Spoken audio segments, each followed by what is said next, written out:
Hello les amis, c'est Arnaud Lelouette. Bienvenue dans cette vidéo et ce podcast qui parle de préparation mentale et qui fait le lien entre la pratique de la préparation mentale dans le monde du sport et celui de l'entreprise.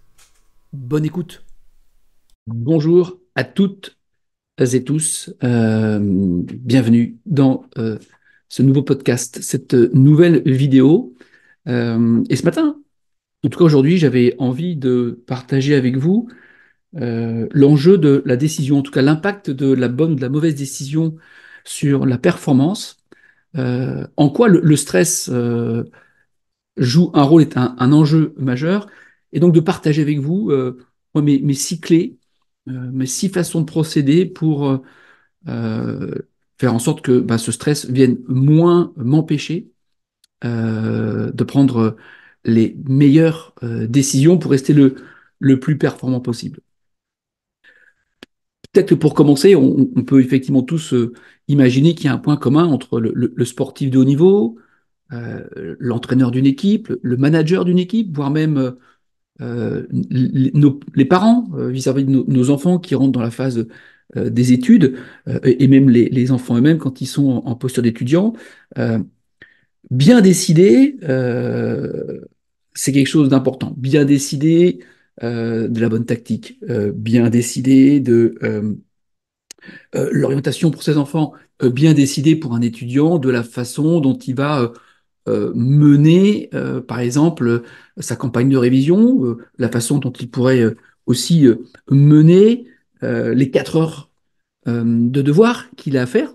Voilà. Est-ce qu'il a un petit peu un plan tactique pour le sportif, d'imaginer et d'être calé sur le plan tactique, aussi savoir lever la tête au bon moment pour avoir le geste. Bref, il y a plein d'exemples comme ça qui nous montrent que l'impact de la bonne décision sur la performance est quelque chose de capital, et parfois on n'a pas forcément cette justesse dans la décision parce que on laissé perturbé par quelque chose.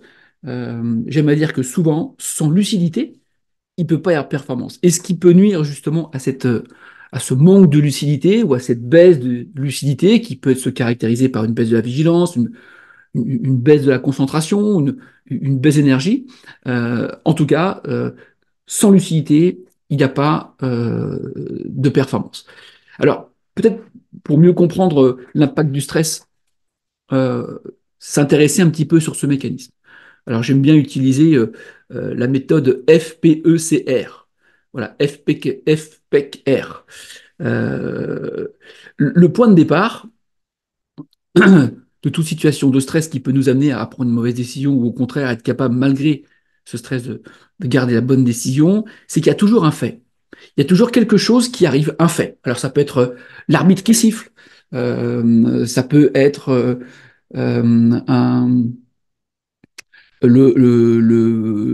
l'étudiant qui va à son devoir le matin, à ses examens, et puis qui a le retard du métro.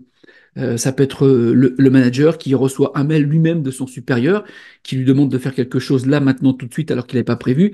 Bref, au point de départ, il y a toujours un stress, il y a toujours un fait, pardon, qui va générer chez les individus un changement. Un changement qui va s'opérer, alors, de différentes façons. Euh, euh, P, parfois que ce fait va générer une pensée. Oh putain, vous ne pouvez pas attendre pour envoyer ce mail, franchement, j'ai pas que ça à foutre. D'accord?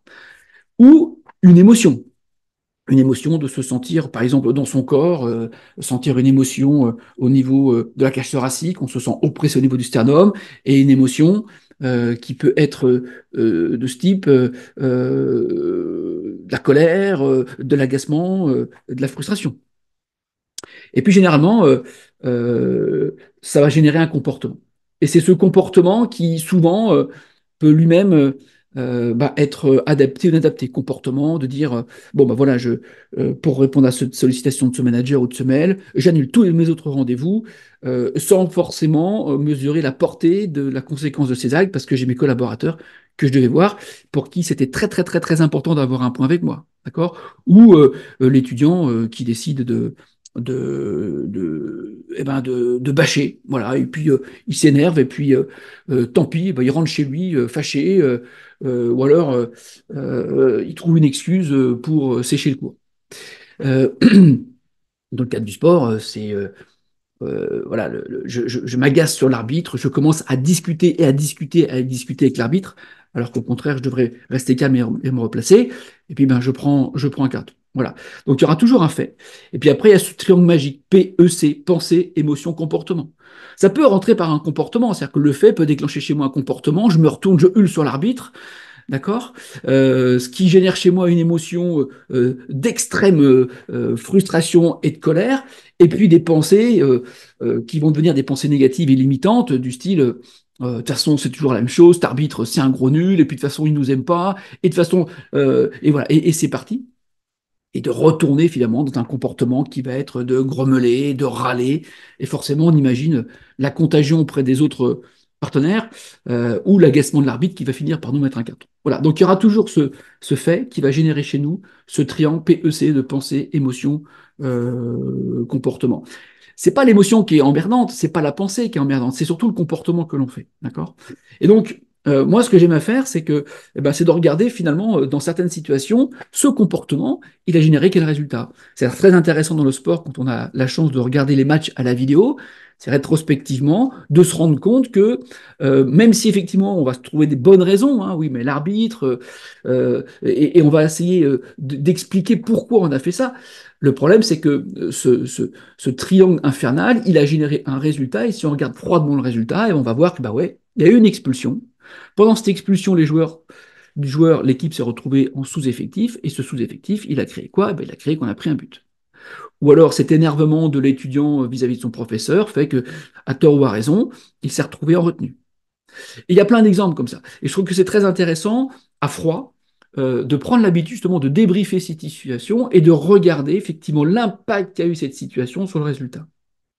Donc moi, ma première clé, c'est j'essaie de prendre l'habitude, justement, au travers de mes expériences, au travers des débriefings que je fais de différentes situations où j'ai eu le sentiment que quelque chose s'était passé et que j'avais été contaminé émotionnellement et que ça n'a pas eu l'impact positif sur le résultat tel que j'espérais.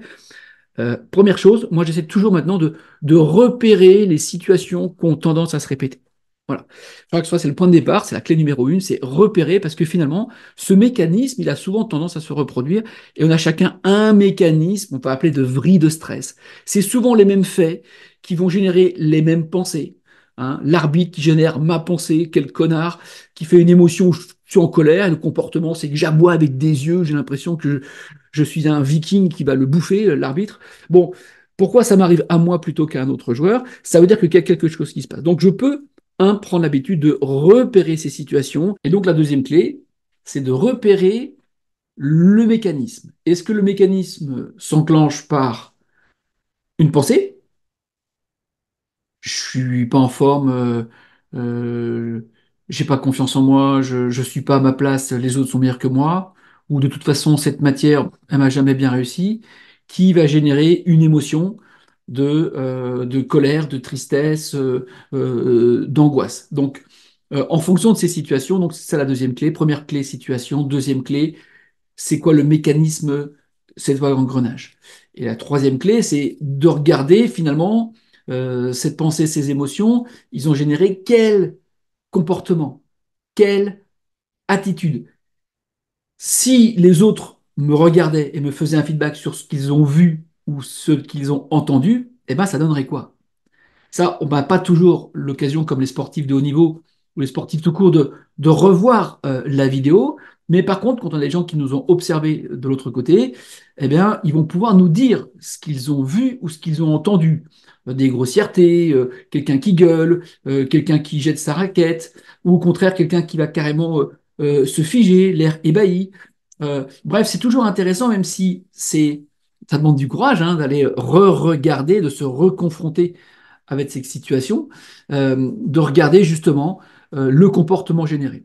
Et enfin, la quatrième clé, elle est de regarder l'impact sur le résultat. D'accord? Alors, moi, j'aime bien faire des petites stats. Si je regardais, par exemple, dans le sport co, je regarde le nombre de cartons, ou dans le sport tel que le triathlon que je pratique. Par exemple, la natation, c'est d'essayer de dire, voilà, tiens, pendant 3, 4 fois, finalement, j'ai eu ce mécanisme. Je me suis plusieurs fois relevé et je me suis mis à faire de la brasse en pleine épreuve de natation. Eh ben, je me rends compte que quand je quantifie ces temps de brasse, mis bout à bout, ça m'a eu comme conséquence de me faire perdre X secondes, une minute, etc. Et donc finalement d'avoir une sorte de quantification de l'impact sur le résultat. Voilà, je me rappelle, il y a un triathlon il y a un an, j'ai presque perdu 3 à 4 minutes. Ce qui était important, ce qui était quand même important. Parce que quand je suis sorti de l'eau, que j'ai vu ma montre, je me suis dit, waouh, putain, je suis en retard, j'ai pas bien nagé. Alors pendant la course, j'ai switché, mais après, j'ai essayé de comprendre ce qui s'était passé. Et donc quand je suis revenu regarder ces situations précises, à des moments clés où je nageais, je me suis rendu compte que, eh ben, en essayant de quantifier, je pouvais mettre un ordre de grandeur. Et cet ordre de grandeur, c'est intéressant parce qu'après, ça devient un objectif concret, ça devient un objectif que l'on peut quantifier, qui devient un os à ronger. Et ça, pour le cerveau, ça devient positif. Donc voilà, il y a 4 clés. Hein. La première, c'est de repérer les situations qui ont tendance à se répéter. Et moi, dans la natation, par exemple, c'est souvent que ça m'arrivait, d'accord? Je m'endormais au fur et à mesure de la distance. Deux, j'essaie de regarder le mécanisme. D'accord? Est-ce que c'est un comportement? Est-ce que c'est une émotion? Est-ce que c'est une pensée? En tout cas, j'essaie de voir le comportement, c'est la troisième clé, généré, d'accord? Parce que autant la pensée, l'émotion, je ne vais pas forcément le voir, je peux le ressentir. De l'extérieur, le comportement, je peux le voir ou il peut être vu. Et lui va me renseigner sur ce qui se passe chez moi. Et puis 4, je vais essayer d'apporter une quantification au niveau du résultat pour pouvoir me donner un ordre de grandeur et donc du coup me projeter dans un objectif concret que je vais pouvoir essayer de mesurer. Voilà les 4 clés que j'utilise. Comme je vous le disais, c'est un exercice qui est très intéressant mentalement, qui c'est engageant parce que ça demande de revenir sur des choses qu'on n'a pas forcément envie de voir. On n'a pas envie de se voir dans notre côté obscur. On n'a pas forcément envie de se voir quand on n'est pas beau, quand on n'est pas bien, quand on est vilain, quand on est vilaine. Bref, et pour autant, accepter d'aller re-regarder ces choses-là avec le prisme de l'objectivité, hein, plutôt que du jugement, alors on va pouvoir du coup commencer à regarder exactement à quel moment et dans telles circonstances on peut agir. Et ce sera l'objet d'un prochain podcast, une prochaine vidéo, justement, d'aller garder d'autres clés. C'est comment maintenant que je sais que des choses ont tendance à arriver et se répéter, et la façon dont ça se produit chez moi, je vais pouvoir du coup construire des outils, moi j'appelle ça des contre-mesures, discours interne, imagerie mentale, respiration, switch, on verra toutes ces idées. Et là encore, que ce soit dans le sport, dans le milieu professionnel, dans la vie de tous les jours, invariablement, il y a des choses qui ont tendance à se répéter. Et là-dessus, justement, on peut agir pour, dans ces situations de stress bien identifiées, garder cette hauteur, garder cette lucidité pour bien décider et soit éviter un impact négatif sur la performance, voire carrément, à l'inverse, garantir une performance, ou alors malheureusement parfois se laisser absorber et donc d'avoir un impact négatif. En tout cas, l'idée, c'est de toujours pouvoir se dire, je peux agir, sur quoi je peux agir et en quoi ça devient mon sujet à moi. Voilà. N'hésite pas à partager ce podcast et cette vidéo si tu la trouves intéressante, ou en tout cas d'interagir dans les commentaires. Et puis moi, je vous dis, écoutez, bon entraînement, bonne semaine et à très bientôt. Au revoir. Merci beaucoup d'avoir écouté ce podcast ou regardé la vidéo. Si le sujet t'a intéressé, n'hésite pas à le partager avec le plus grand nombre et puis pense à t'abonner à la chaîne YouTube ou alors à t'inscrire sur ma newsletter. À très bientôt. Au revoir.